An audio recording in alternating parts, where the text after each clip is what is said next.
Welcome. If you're tired of getting notifications from accounts with the default profile photo on X, formerly known as Twitter, you're not alone.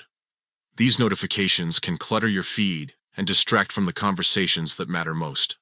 Today, I'll show you how to quickly mute notifications from users who haven't set a profile picture using the latest update on your PC.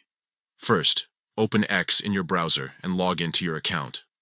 Once you're on the main page, look for the navigation menu on the left side. Scroll down and click on the More icon to expand additional options.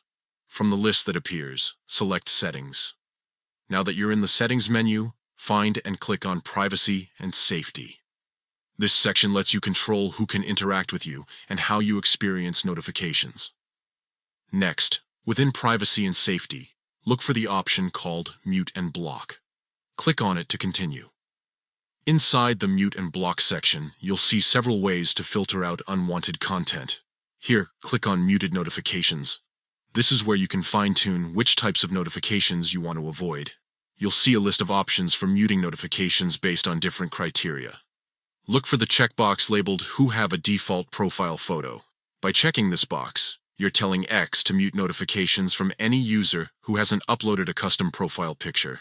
This simple step helps reduce spam and keeps your notifications focused on real, active users. That's it. With just a few clicks, you've streamlined your X experience and taken control over your notifications. Now, you can enjoy a cleaner, more relevant feed without interruptions from accounts with default profile photos. Thanks for tuning in. If you found this guide helpful, be sure to check out our other tutorials for more tips on getting the most out of your social media experience. Enjoy your time on X, distraction-free.